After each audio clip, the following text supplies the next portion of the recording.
like to start off today's Big Ian by saying good evening to Michael and myself. Maybe I'm not articulating it well. Probably not. That was underrated. This is who he guy. is. This is who he is. This is what he did to you. And to all of us. There's a hint of condensation, right? Like he's No, that's not the right word. Condescension. And by the way, if you listen to the clip, Michael, the interesting thing, there's condescension in my voice as I say that. Yeah. And condensation. I don't think you respect the guy. No. That's not true. No, but you could say that, Peter. How would I not respect? And most people would agree that you, or at least side with you. Right. But I know better. How would you not respect a guy like Don? I don't need my nipples twisted. See? He's trying to bring you down. No, but I was proud of that. Yeah, he should be. Because that's what these conversations with Richard have become.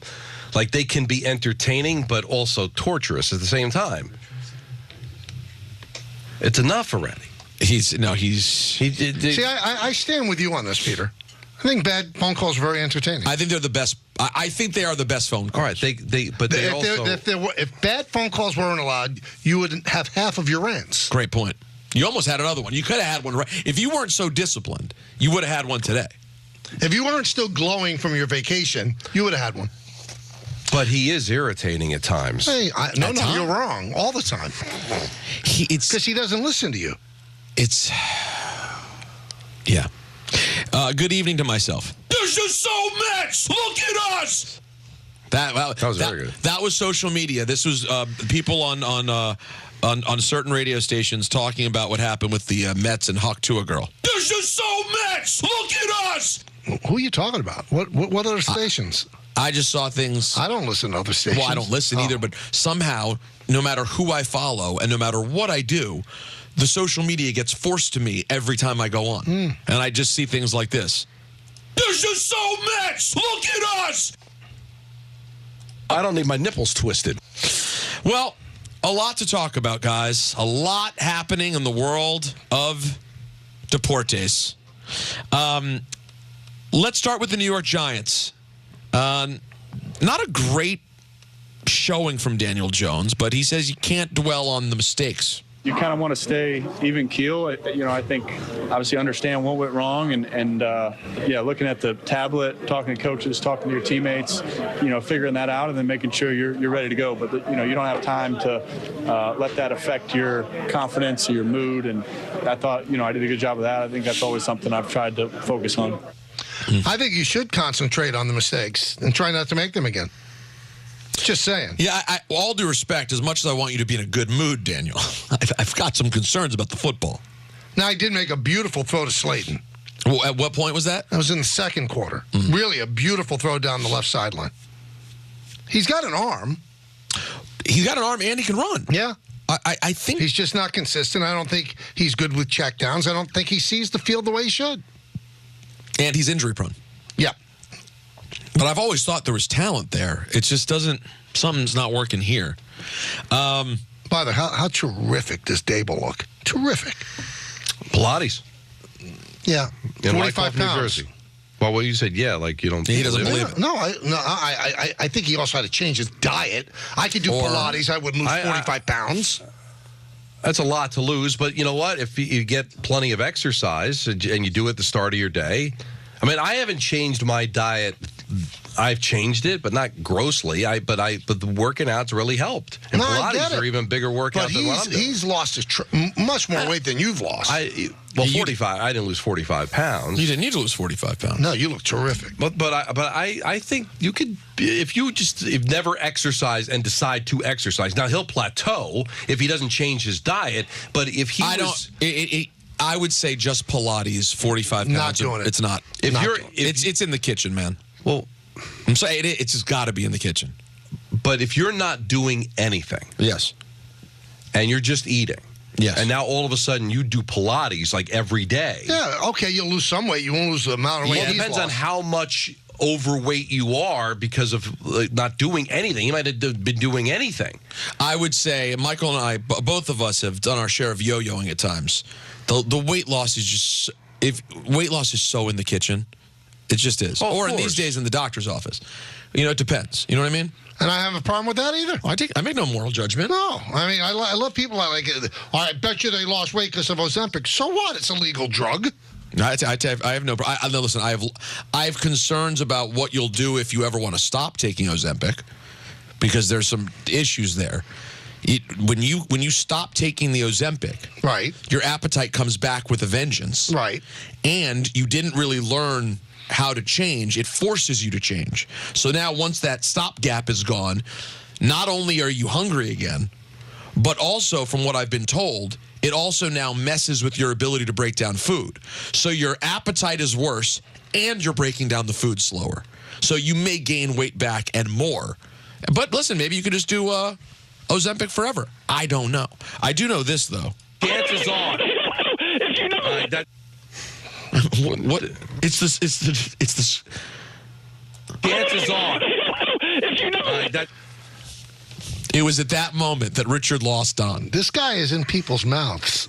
Excuse me? Yeah, he is. What do you mean? He's a dentist. Yeah. From that, I thought you meant in Don's mouth, as Don was trying to talk to. The answer's on. But can you, Tom, I'm sorry to make you do more work. When you get a moment, just in case people missed it, can you just give me that full 5 seconds where Michael goes, Richard, please listen to Don. Then Don starts speaking, and then that happens. Because it really encapsulates the entire Richard from Manhattan experience. If you read Mike Vaccaro on Sunday. He wrote about Richard? He always has people that write in, and he answers their questions. And one guy writes in all the time is a guy named Richard Seligman. I'm going to bet it's him. Really? I'm going to bet it's him. Anthony, do we know Richard's last name? I don't believe so. Let me take a look. Let's do some research. That is very interesting. Yeah. And even more telling was his last letter just said, the answer's on. Now, I teased Fanatics Fest. Yeah. I can't wait to hear about this. And also, not only am I going to tell you about Fanatics Fest, this is something that happened at Fanatics Fest. Tom Brady, in his conversation with Stephen A. Smith, took a little jab at Daniel Jones. Why not? Well, because there's parents and there's family members, and I don't want to always necessarily say it in that way. Okay. But I think if I was doing it myself, and let's say I threw a really bad interception, I would walk to the sidelines and say, if you are the worst quarterback in the world, how can you possibly make that throw? That was terrible. But I just don't want to be so critical, because in some ways I don't necessarily know exactly what the problem was on that play. If, let's say, Daniel Jones throws an interception. I didn't mean to say it.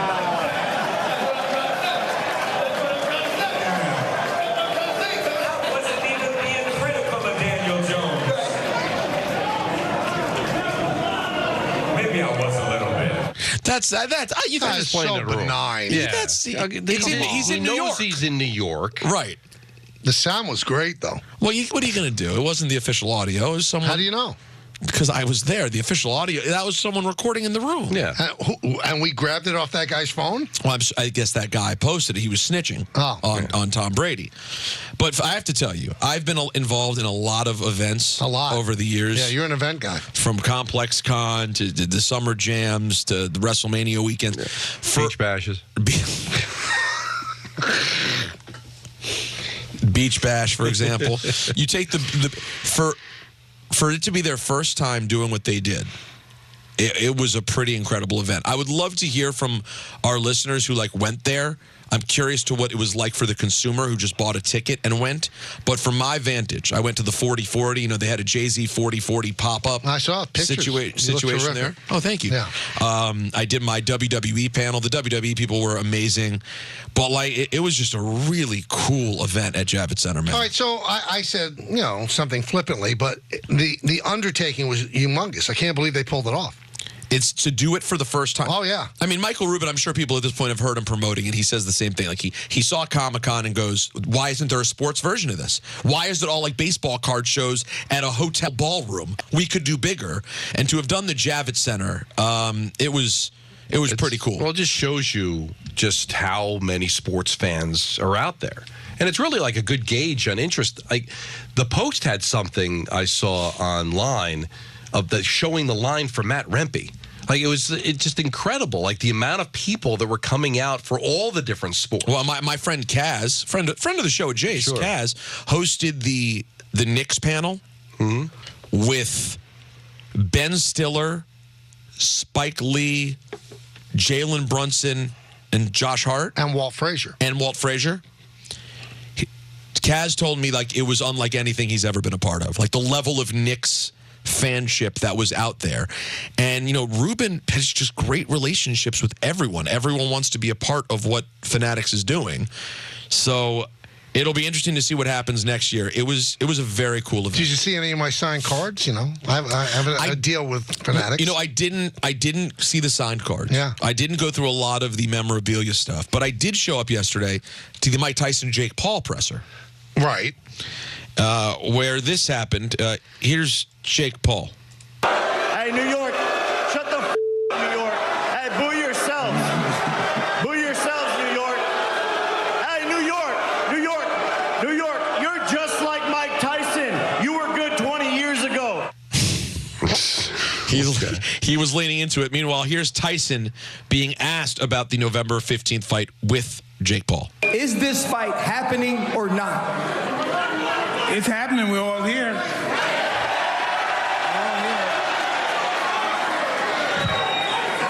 How prepared are you to knock Jake Paul out? I'm very prepared. Mike looked good. I talked to him. Had a nice chat with the champ. He was in good spirits. He said he physically feels great.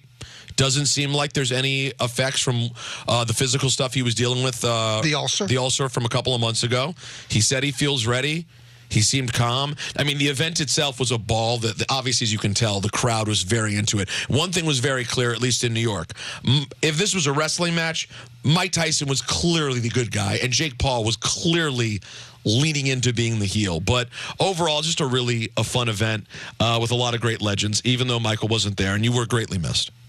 I don't think anybody gave it a thought. Oh, that's not true. No. I ran into our listeners. Did you really? Of course I did. How were you on the WWE panel? Did people talk and say, wow, that was great? I have to tell you, I think I was tremendous. Yeah? Yeah. Actually, I just saw the whole thing. Fanatics put up my whole thing on YouTube. You can watch the They entire... put up your whole thing. You know what? That's what he said, right, Don? Yeah, Yes.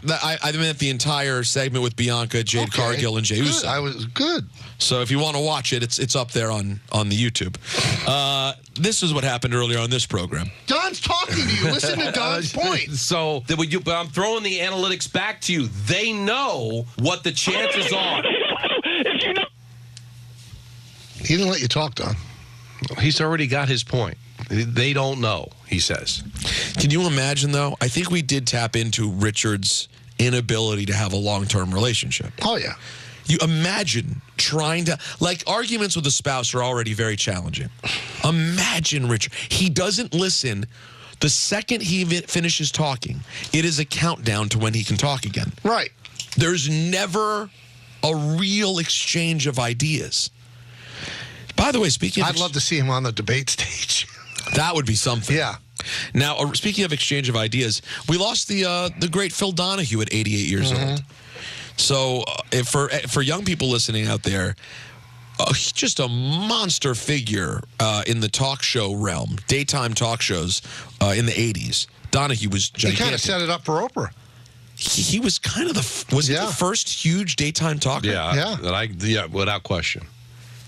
He was running all over the place, sticking a microphone in the audience's face. Michael, he was 88 years old. It begs the question, would you take 88? No. I want more. But 40 years with Marlo Thomas.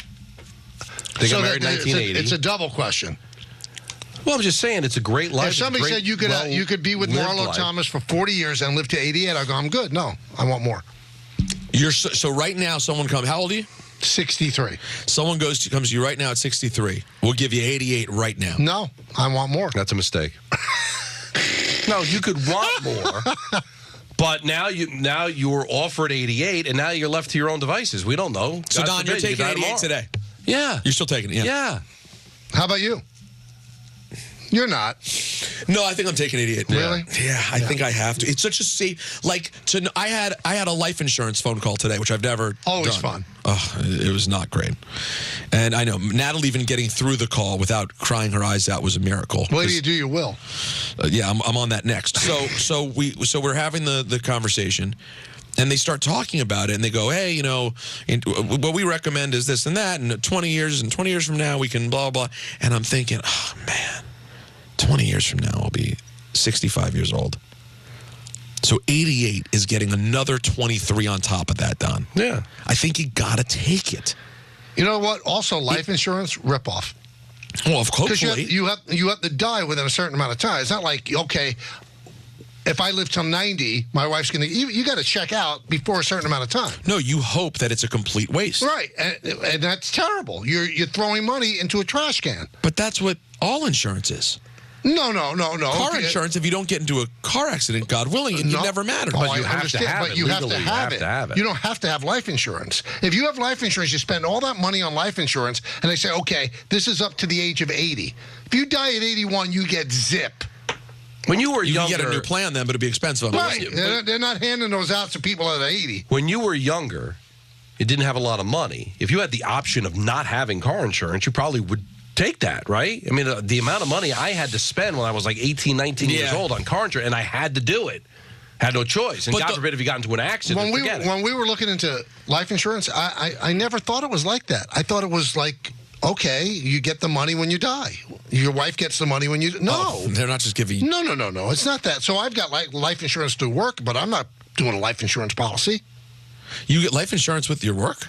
Through Yes, there's a life insurance policy. Don, we don't have a life insurance, do we? No. What are you talking about? I said through Yes. Wait, I can do it through work? You don't work for Yes. Well, I tried. Oh, wait, you can get it through Disney. Yeah, but I have SAG-AFTRA. Can we get it through SAG-AFTRA? I don't think so. Well, why talk about dying? I should probably look into it, though, shouldn't I, before I go paying for it? Don't pay for it. No. You've made enough money. You'll leave her money. Okay, no, that's not true. You need to have buku bucks to not have life insurance. You have buku bucks. I don't have buku. I'm short of buku. I've got bucks. I'm short of buku. Oh, are you like within spitting distance of buku? I don't think so. To me, I think at my age, if God forbid I were to check out soon, right, I would want there to be a lot of money for Natalie to have. I don't have enough that I'd feel and comfortable potentially with that. Guadalupe And future Guadalupe. Yeah. All right, speaking of Guadalupe, Guadalupe is going to be starting for the Raiders. And Guadalupe's real name is Gardner Minshew. Here's Antonio Pierce. Gardner Minshew's going to be the starting quarterback. Gardner Minshew, Guadalupe. Myself, Telesco, and Luke Getzey discussed it this morning. A lot of things went into it. It wasn't based off of last night. There's a lot of factors. We feel like Gardner gives us the best opportunity to get off to a fast start, and that's what we're going with. We support him. Our team's behind it. Our staff's behind it. Our organization's behind it. And I just want to say one thing. Listening to that clip has never made me happier to be a Washington Commanders fan. I know it can be worse. Because Michael, I have hope. I'm going into year with a new quarterback who a lot of people believe could be great, right? And I believe he could be great. I don't know. When you go into a year knowing that you're going to a guy who's been like the sparky backup on this now his third team doing it, you go in with no hope whatsoever. So you're saying season's that over. Trade request by Devontae Adams in 3, 2, oh my 1. God. I don't know what who's going to quarterback that wasn't going to change that request. Yeah, they weren't going to. But they named a coach for him. That's why he has to pipe down. Antonio Pierce got the job because Devontae Adams wanted him to get the job. That part is confusing. So if you just bail on Antonio Pierce, not a good look. But at the same time, is Devontae Adams the difference between them being a good team or not? If Gardner Minshew's their quarterback? Minshew's done some good things. Don't make him out to be a hack. No, he's not. I will take Minshew as a backup. He could win you a game. Like, he's a guy that you're totally fine having. I just have zero faith in him being the guy. It's a crazy fine line in the NFL between, nice, good to have him. By the way, speaking of which, great example, Happy Trails after 14 years. One of the great backups. Colt McCoy has called it a career. For a TV career. And he'll be great in that role. Yeah. He'll be great. Where's he going? I think he's doing college games for us. There you go. But speaking of which, did you guys see that Sham Charania is a free agent? No, I didn't see that. Yeah. Now, here's the game. Did he report that or Woj? I read it in the New York Post. Now, tell me this. I'm going to put a gun to your head and ask you. Where was he previously working? Yo.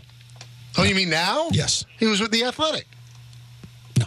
Yeah, he was definitely with The Athletic. I think it was somewhere else. So. Okay, well, that's not where he's leaving. So if he's writing for The Athletic, then he still has that gig. That's not what's being reported as being his...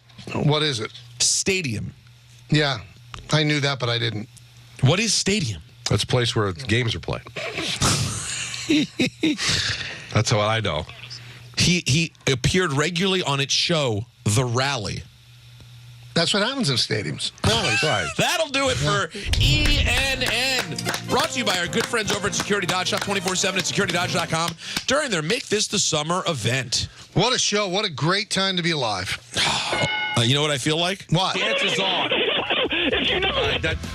Do we have Billy Joel without me saying it? Let's hear Billy.